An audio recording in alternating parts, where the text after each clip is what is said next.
All right, welcome everyone. I hope you are all well, and thanks for joining. All right, so the idea today's webinar is about the AEC collection on or for architectural workflows, and the idea is that just to give you more information on and about the AEC collection, as a lot of people aren't aware of, all the solutions that are available.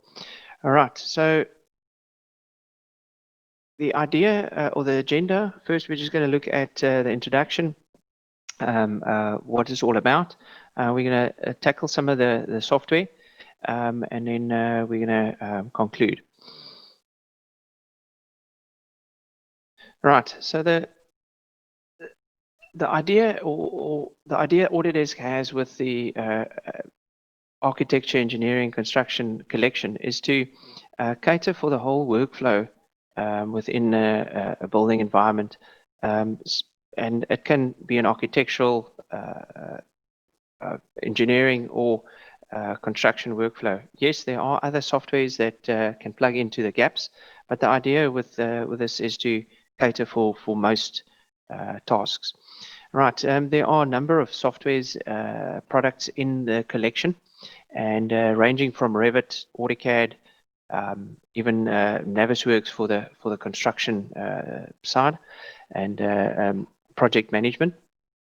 All right. Also, just note AutoCAD. There's a lot of versions within AutoCAD. These days, when you purchase AutoCAD, you get multiple other software that caters for various industries.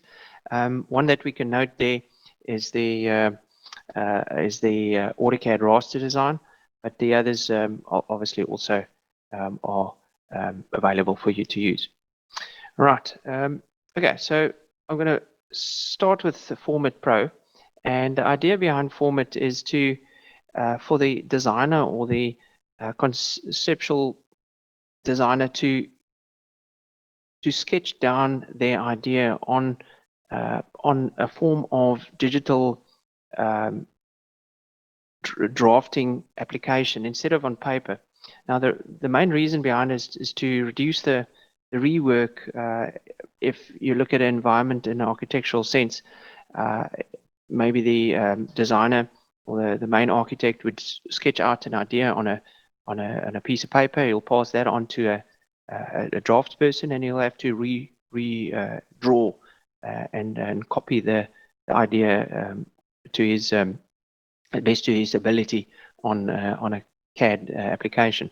Now, the idea behind FormIT Pro is to have that initial designer draw up the object, even if it's just a block model, and then pass that over to the draftsperson or the developer of the design.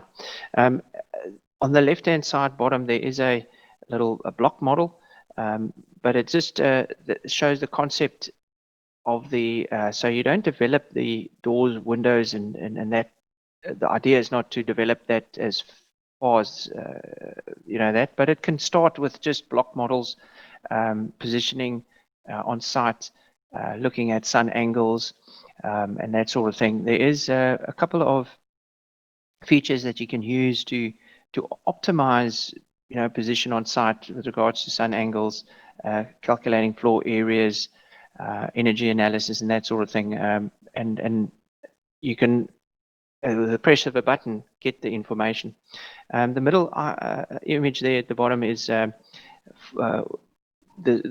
software is available for the iPad, and you can actually sketch use a pencil, the Apple Pencil, to create your information. So it's kind of very the idea is to kind of sketch instead of using a mouse. So it's quite intuitive in that sense, where you create using a pencil. There are other versions as well, desktop versions, Windows versions, and that. But I just wanted to focus on the iPad one. Right, then I did chat about sun studies and context that you can bring in, like the background of the site. You can build around it. You can look at sun angles, that sort of thing, to make sure that your orientation and your design suits the site and all the factors that's around that. Right. So this could plug into the beginning of the design or architectural workflow, where the designer would use this to get his designs going. Right. Also, if the next one is Recap Pro. Now, Recap allows you to capture existing environments. So if you have an existing building and you need to redesign the interior or add floor area to the existing environment, instead of going to site and taking a lot of time to measure up the building, you could scan it with a laser scanner, or even with photographs these days, and get the existing environment in a CAD or in a 3D model. This would then allow you to not go back to site if you've missed a measurement. A lot of times we measure up and we miss a measurement, we have to go back to site, and it takes time and it's cost involved. But this time, with Recap Pro, you can just generate a cloud model, and then you can then point cloud, and then you can import that into AutoCAD or Revit, and then design your model around it. On the bottom left image, there is a little point cloud with some of the Revit models modeling done around it. The one in the middle is an AutoCAD example where they have the existing interior of the building. The example on the right bottom is a couple of photographs that have been taken of that little building, and it's stitched together within the Recap. There's a photo application where you can use the photos to develop the model into a 3D model, which you can then use into and import into your CAD applications. Right, so for existing environments, this is a very good initial application to assist you in seeing what you have. Right, then the next application is AutoCAD. As you know, AutoCAD, you can sketch out layouts, be it site development plans or details. So it's still relevant. Obviously, a lot of architects focus on this as their main application of design. However, there are more technology advanced softwares that will allow you to link with other people better, get your ideas across. But it's still relevant. As you can see, there's there's different versions of it for the iPad and that sort of thing, where you can work on site, have a look at the drawings, see where the measurements differ from perhaps the designed plan. All right, now also in saying that you also have AutoCAD, but you've also got the flavors, as we call it, and the one is the raster design. Now, if you've got an existing building as well, perhaps it's a scanned old drawing, and what you can use raster design for in this architectural workflow is to scan that drawing to even if it's a raster image, and then convert those raster lines or the scan drawing into AutoCAD lines. It is quite a process, but it can be done. Maybe just the major lines that you want to take over. So instead of redrawing it, the existing environment that was, you can actually just pull in the raster image and then convert those lines into AutoCAD lines using AutoCAD raster design. Right, we're going to move on to Revit. With Revit, it is a this is the main architectural modeling tool, authoring your designs. And the idea behind it is you draw in plan, but the objects, it's objects based, but the objects are 3D, and it gets the idea across very nicely to all the stakeholders. If you look at the, you obviously also work in walls, doors, and windows, so you can very quickly quantify those objects that you've drawn. Obviously, there's information that you can also generate from that, being renderings. So if your model is already in 3D, you can very quickly do some renderings, look at site layouts, and you can also develop content to populate your building.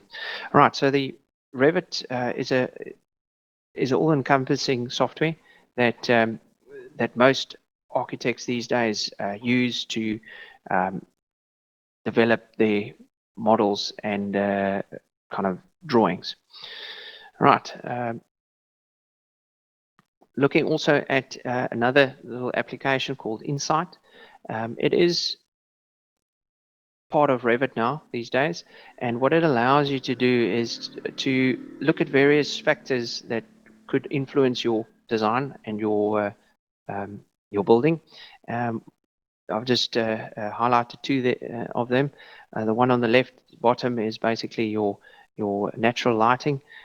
So it can calculate based on the sun and the sun angles and the seasons and the day of time of day, what the levels of light is within your building, and it can show you nice in visual terms. So you can change the positions of the windows, or you can create overhangs if you don't want the light coming in, that sort of thing. The example on the right is a photovoltaic surface analysis, where they've got solar panels on the roofs, and they would want to optimize those solar panels. And as you can see, those row of trees actually block the sun, and it's not a good idea to have those solar arrays on the right hand side of that building, for instance. All right, so it can do a couple of other analysis as well, and it uses the Revit model as a base to get this information going. All right, then we've got Dynamo. This is also assists you in either creating components or doing certain tasks, or ideas to flesh out the ideas that you have.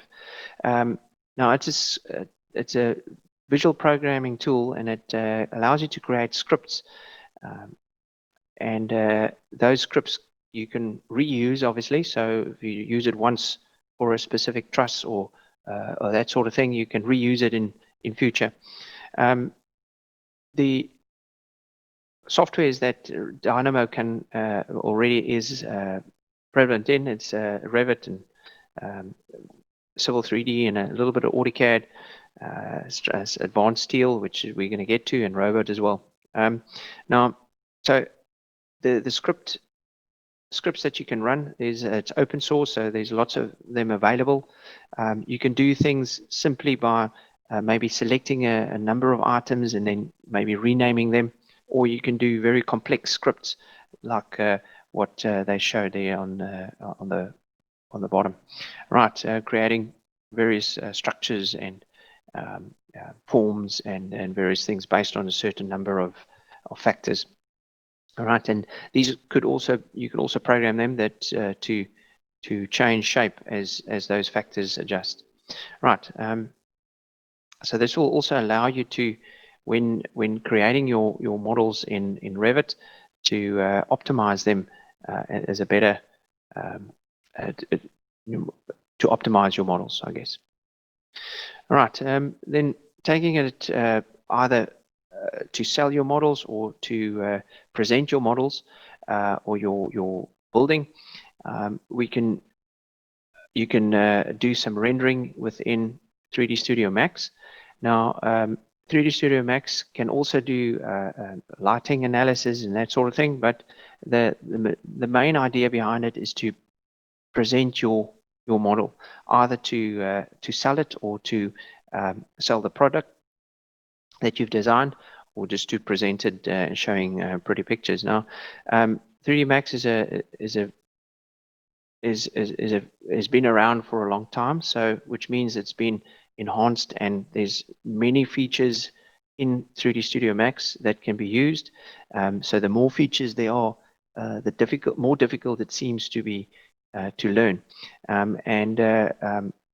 Yeah, so they've also kind of created a 3D Max Interactive, which you can then pass your model and onto a VR environment, so that you can use your VR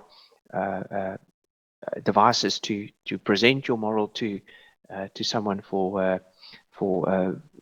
in a virtual environment, right? So that they can walk through and walk around and experience that model in a virtual reality, right, before it's built.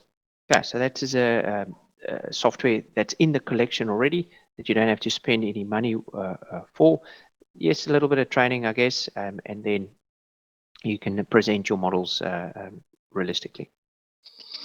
Right, another rendering topic or service that you have that's included is you can upload your Revit models, AutoCAD models to this rendering service. It might cost you a couple of cloud credits. It's a new monetary system that Autodesk has for specific high-end renderings, but you know, you can test it out with draft, and it doesn't cost you any. But the significance of the rendering service is that you don't bog down your PC while it's rendering.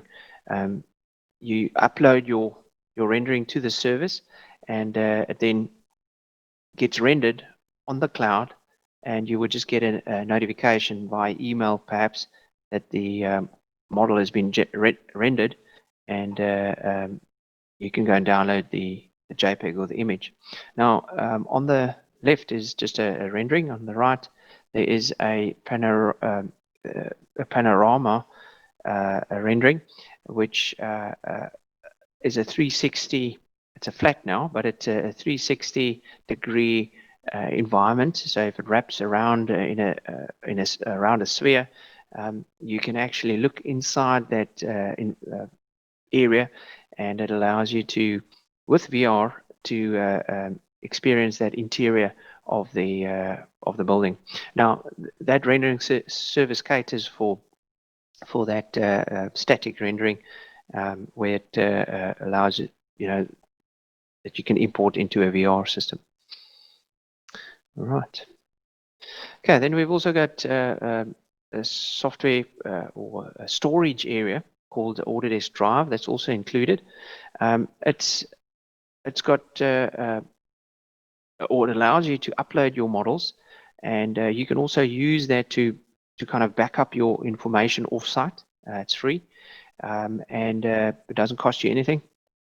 You could also organize your data into folders, you know, project-based or industry-based, and you can share those models or PDFs or any kind of information with others if needed. But you can also just keep it there as an offsite backup. You can also, if it's model-based, you can share that model, and people can actually see, or your clients can actually see and interact with the models, so that you don't have to, you know, email them or Dropbox the model. It can be uploaded to the Autodesk Drive, and people can interact with that, especially your clients or certain stakeholders. Right. Okay, then we move over to more civil-based softwares that's included. And the idea behind this is, in an architectural environment, is to create the context around the building with, you know, importing maybe 3D points, survey points, to create a 3D terrain. using Civil 3D, for instance, bottom left, and perhaps import that into Revit. To create the context around which or to place your building. Some other tools that you can also use is InfraWorks, a little image in the middle. It's a very conceptual based product where you type in an address, it gives you the terrain of that specific address. You can actually superimpose your buildings in there that you could have used or drawn up already in Revit, and then also to create the context. You can also use vehicle tracking that's AutoCAD based, just to make sure that your turning circles and your parking and that sort of thing are or caters for all the different vehicles that travel around your building and throughout the parking bays and that sort of thing. All right, so you can actually then use these tools to create and the context around your building. All right, then looking at more structural information or structural products that's included in an architectural sense. Most architects don't have the engineering background to use these softwares and can sign it off. Yes, they can maybe use it, but not sign it off because you need a specific engineering background and a degree and that sort of thing. But nothing stops the architect and the architectural environment to employ perhaps structural engineers and provide additional services to bring these people and skills on the inside of the architectural firm, so that they can provide additional services. And having the software, there's no additional costs involved to have these skills in-house and use the software for these tasks. Right, so yes, the bridge design is perhaps very specific and a very specified field. Right, okay, then advanced steel, same idea. It's also used for structural engineering, especially steel detailing, and there's forces involved, and there's various ideas that you need and rules that you need to comply with to see if everything is all the steel can stand all those forces. But this tool allows you to model the information that you need and require based on the certain rules. Most of these connections and the ideas behind has been built into Revit, but advanced steel is basically AutoCAD based, but it can also be used to represent connections and the detailing thereof. The idea is more for fabrication and passing it on to the fabricator to design the and develop the steel components. Right. Also, as a fringe product is a fabrication. It's starting with the fabrication. So if your model has a lot of other industries involved, being structure and MEP and civil, you do have modeling software in Revit or in the AEC Collection that can cater for that, Revit MEP, but this can also link to the fabrication software, in which it's more also fabrication based, where it can transfer these ducts and pipes, various things to manufacturing processes after the initial design parts. And these fabrication parts can be unfolded and nested and manufactured as a further workflow after the design. Right, so this is the start of that workflow. So the architect can even get into this and learn how the software works, get his information to here, and then pass it on to the fabricators. Right, and then lastly, if the architect is a principal, perhaps you need to pull all these information together into a kind of a construction-based model, and you can do that with Navisworks. That's also included in the AEC Collection. And with the idea with Navisworks is to pull in all these part models, be it AutoCAD, InfraWorks, Revit, different other models, and put them all together, and you can visualize it. You can clash detect, see where the clashes happen between the different industries, saving you obviously time and money. And then also you can assign time to each of these components, meaning that you can have a kind of a Gantt chart or time-based chart where you can plan your building to a T, meaning that week 1 or 2 you can cast the foundations, week 3 you do the foundation walls, week 4 and so on, and you can actually then plan the building, and the idea behind it is to organize all the industries, each one knowing when to create their the construction. Right, so it's a construction-based idea, but it allows you to plan ahead and see where the snags are going to be eventually. Right, so just looking at all these softwares, a lot of architects only know 1 or 2, perhaps Revit or AutoCAD. There are many others, and hopefully we're going to also upload this to our website, so you can go and look at the different softwares, so that you can just learn a little bit more on and broaden your horizons if you only use AutoCAD and Revit at this time, so that perhaps you can include additional software in your workflow.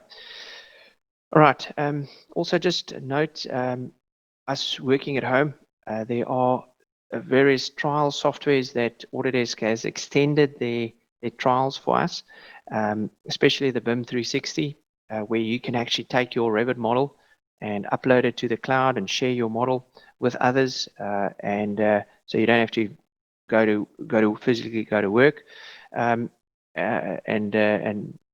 work off the work network. So the end is the 30th of June, but so there's still a couple of weeks to go to take hold of that special. Right, I've also just heard that if you are sharing your models on the BIM 360 platform, you can convert those models to or the free BIM 360 design that ends 30th of June. You can convert to a paid for license. You don't have to re-download and upload your information. Obviously, if you after the 30th of June you don't want to take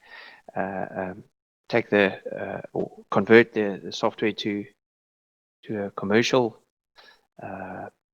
software, you can download the information before it cuts off at the 30th of June. Anyway, so there's a couple of softwares that are still in trial for use at home. Right. Okay. So that basically is my presentation. If you've got any questions, you're welcome to type it in the chat box, or you can actually just ask, and we'll do our best to answer. Right.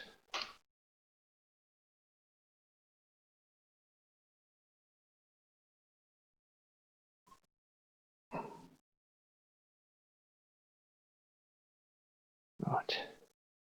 Okay. Thank you for attending, and hopefully you've learned something. And I'll, as I said, we will record it and upload it onto the our websites so that you can rewatch if needed. All right, thank you. Have a good day.